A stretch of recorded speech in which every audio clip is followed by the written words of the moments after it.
गौसे पाक बाद विसाल भी मदद करते हैं। इमदाद की बहुत से वाकयात सुने। मैं हिंदुस्तान का वाकया बयान करना चाहता हूं। रंजीत सिंह का दौरे हुकूमत था। रंजीत सिंह का दौरे हुकूमत था और एक हिंदू के बाजू में एक बदअकीदा रहता था। हिंदू की बीवी बड़ी खूबसूरत और हसीन थी, जमील थी। वो बदअकीदा ने उस हिंदू की बीवी को देख लिया और देखने के बाद उस पर फरेबता हो गया। वो दिमाग लगाने लगा कि किसी भी तरह से इस हिंदू की बीवी के साथ मैंने अपनी नस्सानी ख्वाहिश को पूरी करना है। अब हमारा मजहब हिंदू हो या मुसलमान, हर एक की औरत को एहतराम की निगाह से देखने का हुक्म देता है। सिख की बीवी हो, ईसाई की बीवी हो, मुसलमान की बीवी हो, हिंदू की बीवी हो, मजहब यहां नहीं देखा जाता। औरत बहरहाल औरत होती है और औरत की इज्जत का तहफ्फुज हमारे मजहब में बहुत जरूरी है। चाहे किसी मजहब की औरत हो, चाहे किसी भी सरहद की औरत हो, औरत बहरहाल औरत है, बेटी बेटी है। काफिरों की बेटियां रसूलुल्लाह की बारगाह में लाई गई और उनके सरों पर दुपट्टे नहीं थे तो अल्लाह के हबीब ने अपनी चादरें उनके सरों पर डाल दी और हमें बताया कि बेटी किसी की भी हो, बेटी बेटी होती है। औरत किसी के घर की भी हो, औरत औरत होती है। तो उसने चूंकि था बदअकीदा, रसूलुल्लाह से उसका रिश्ता नहीं था, तो वो पापी था, मुजरिम था। देखो, हुजूर से जिसका रिश्ता कट जाता है वो पापी हो जाता है। अगर किसी के दिल में पाप जन्म लेता है तो उसको एहतिसाब करना चाहिए कि कहीं मदीने की सरकार से मेरा रिश्ता तो नहीं कट गया, मदीने के ताजदार से मेरा रिश्ता तो नहीं कट गया। ये बहुत इबरत की बात है, दिल में ख्याल रखना अच्छी तरह से। जिस दिन दिल पापी हो जाए कहीं समझ लेना कि मदीने की ताजदार से अपना रिश्ता कट तो नहीं हो रहा है, मदीने के ताजदार से अपना रिश्ता कमजोर तो नहीं हो रहा है, मुनक़ता तो नहीं हो रहा है। इसका बहुत ख्याल करना, क्योंकि जब तक उस बारगाह से रिश्ते जुड़े होते हैं इंसान की निगाहें पाकीज़ा होती है, बाहया होती है, कान बाहया होते हैं। उस बारगाह से रिश्ता जुड़ने पर इंसान को बड़ी पाकीज़गी नसीब होती है। अल्लाह मुझे और आप सबको भी पाकीज़गी अता फरमाए, क्योंकि पाकीज़ा बारगाह से जुड़ने वाला पाकीज़ा ही होता है और पाकीज़ा बारगाह से दूर होने वाला पापी ही होता है। तो उस हिंदू की बीवी से उसकी आंखें लड़ गई और उसको पाप का दिल चाहा। मौके की तलाश में था वो, लेकिन फिर ये हुआ कि उसको मौका नहीं मिला गांव के अंदर। तो इत्तेफाक से वो मियां बीवी दोनों जा रहे थे, उसके मैके पहुंचाने के लिए उसका शौहर जा रहा था। गरीबी का दौर था उस वक्त, तो लोगों के पास इतना मान नहीं था। तो फिर ये हुआ कि वो दोनों चले जा रहे थे। इसको जब खबर मिली तो खबर मिलने के बाद इसने सोचा कि फायदा उठाना चाहिए। ये इनके पीछे घोड़ा लेकर के चला गया, उसके शौहर से कहा कि चलो घोड़े पे बैठ जाओ। उसने कहा नहीं, मेरी बीवी साथ में, मैं कैसे बैठ सकता हूं। कहा दोनों बैठ जाओ। कहा नहीं, मैं नहीं बैठ सकता मेरी बीवी को लेकर के। तो बीवी को कहने लगा कि तुम बैठ जाओ। उसने कहा नहीं, मैं नहीं बैठ सकती।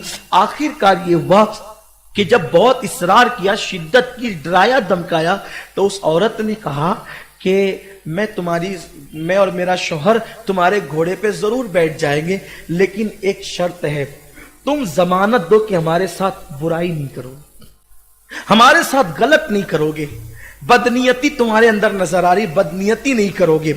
उसने कहा किसकी जमानत दूं, यहां तो कोई है नहीं। इत्तेफाक से चूंकि एक दूसरे के पड़ोस में रहते रहते एक दूसरे से बातें सुनने में आती है। इस पड़ोस में तो बदअकीदा था, इस पड़ोस में गौस पाक की कोई कनीज रहती थी, उससे इसकी दोस्ती थी।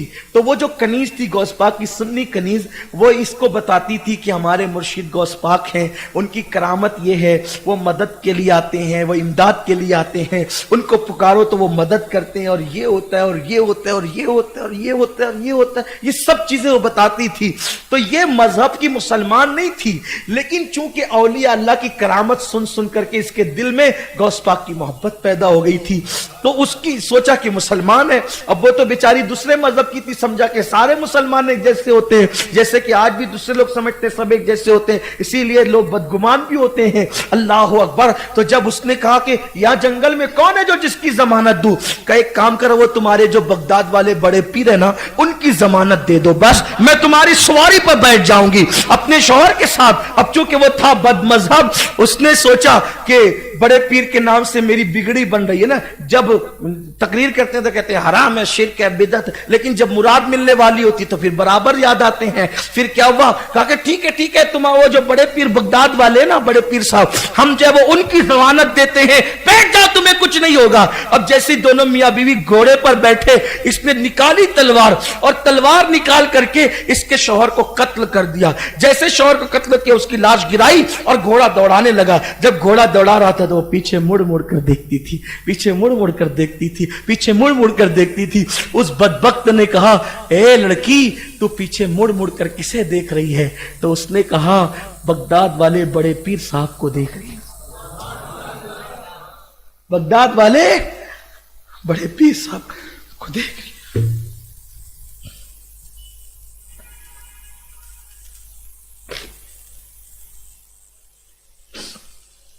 बगदाद वाले बड़े पीर साहब को देख, कहा कि वो अब्दुल कादिर, उसको मरने हुए तो सदियां बीत गई है और वो तो बगदाद में कब्र में है, वो तेरी क्या मदद करेगा?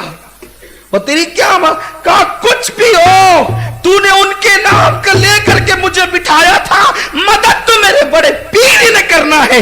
उसकी जबान से ये जुमले निकले थे, हिंद का इतिहास गवाह है, हिंद की तारीख गवाह है। दो बुर्का पोश, दो नकाब पोश को उसने फौरन सामने देखा, उन लोगों ने घोड़ा रोक दिया, उस लड़की को नीचे उतारा और उस बदबख्त को कत्ल किया।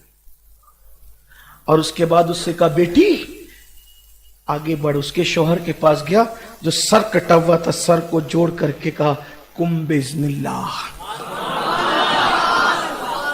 उसका शौहर जिंदा हो गया।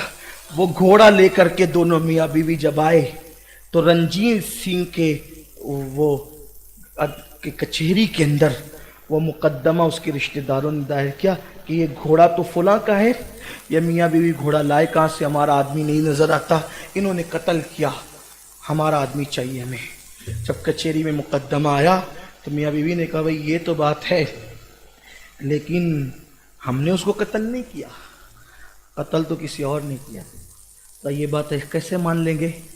तो कहा कि अपने गांव में जो गुल मोहम्मद मजजूब है ना, मजजूब, वो जो दो पुरका पोश आए थे उनमें से एक आवाज उसकी लगती थी, उस मजजूब की, उस मजजूब को पकड़ के लाओ, वो शायद बात करे। तो हजरत गुल मोहम्मद मजजूब को जब